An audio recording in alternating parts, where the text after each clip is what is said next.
Hello mga kaborgans, so ito na nga, mga kaborgans, may pinuntahan lang kaming kaibigan somewhere dito sa Malacanang Palace, malapit lang dito. Siyempre, lagi talaga namin kasamang mga kids, lalo na pag wala silang pasok.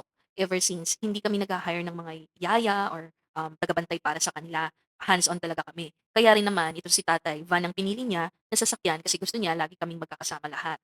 Kahit saan kami magpunta, pang family and pang business na rin talaga. Going back, habang naglalakad kami, may nakita kaming simbahan malapit dito. Si tatay yung nagpakilala nito sa akin. So, ito ay ang St. Michael's Church dito lang sa Malacanang malapit. Pasensya na mga kaborgans kung naka-short pala ako dito ha. Biglaan kasi itong lakad namin na 'to at wala sa plano. Si tatay kasi every time na may church na malapit sa pupuntahan namin, pinapasok talaga namin. Kaya ayun, habang nasa loob kami ng simbahan, naisip ko lang din talaga ang mga sitwasyon at na alam mo yun, napakahirap talaga ng buhay ngayon. Marami kasi kami mga kakilala, mga friends, and even us na na-experience din talaga ito. So, alam ko na kayo mga kaborgans, kaya rin namin, ramdam nyo rin ang bigat ng mga araw nitong mga nagdaan. August is almost over. And I'm sure some of you wish na if you could just keep to the next month, ghost month or not, ang hirap talaga ng sitwasyon ngayon, lalo na para sa mga nagnenegosyo.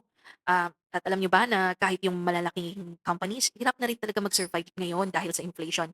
Para bang habang tumatagal, lalong naghihirap at lalong nagiging challenging ang buhay ng mga tao.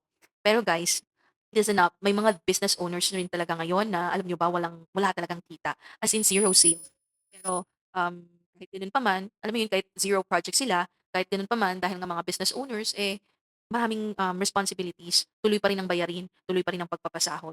So, kaya naisip ko lang, gusto ko lang i-share sa inyo na kung meron ka mang trabaho ngayon, kapit ka lang kahit napakahirap at alagaan mo 'yan. Kasi promise, yung boss mo rin siguro ngayon ay ginagawa ang lahat para lang manatiling buhay ang kumpanyang pinapasukan mo. Alam ko na minsan iniisip din natin na, negosyo naman nila yan, eh. Yun kasi yung mindset, 'di ba? Di ko naman problema yun, responsibilidad nila yan, negosyo nila yan, so sila dapat mamomroblema diyan. Well, tama naman kayo. Hindi naman kasi dapat talaga kayo ang mamomroblema. Pero ang totoo, mga kaborgans, tayong lahat ay konektado sa isa't isa. Dapat may malasakit tayo sa bawat isa, hindi lamang sa pangsarili natin, hindi lang din para sa pamilya natin, kung hindi pati na rin sa, mga boss natin o kaya sa company na pinagtatrabahuan natin. Kasi alam niyo, kapag bumagsak ang isang negosyo, apektado lahat, lalong-lalo na ang mga nagtatrabaho para rito at ang kanilang mga pamilya. Imagine kung ang isang malaking company like SM or kahit ano pa man 'yan, at biglang nag-file ng bankruptcy, so napakaraming tao ang mawawalan ng trabaho. At hindi lamang ang mga empleyado ang maaapektuhan nito, hindi lamang ang may-ari, pati rin ang mga pamilya ng bawat isa, 'di ba? So, ang hirap na mawalan ng trabaho sa panahon ngayon, mahirap makahanap ng bagong papasukan, tama? So, please, mahalin ninyo kung ano man ang trabahong meron kayo ngayon, negosyo man 'yan o namamasukan man kayo, maging grateful tayo na patuloy tayong merong income at meron tayong, hanap buhay kahit papaano. Sobrang hirap, pero malalampasan din natin 'yan. Alagaan niyo lang at isipin niyo yung mas malaking impact na mangyayari.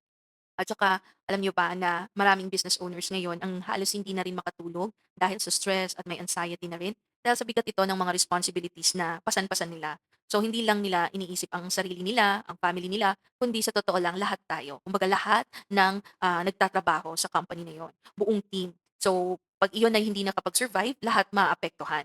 Kaya mga kaporgans, magpatuloy lang tayong magmalasakit sa kapwa natin. Yun kasi yung kailangan sa mga panahon ngayon eh. May malasakit tayo sa mga projects na meron tayo, sa mga trabahong meron tayo ngayon, sa mga customers or kung ang inyong pinapasukan ay may mga kliyente pa rin, meron pa rin kayong gawa, ay dapat ipagpasalamat natin ito at maging grateful tayo. Kasi hindi lahat sa panahon ngayon ay may kagaya ninyo, may kagaya niyan.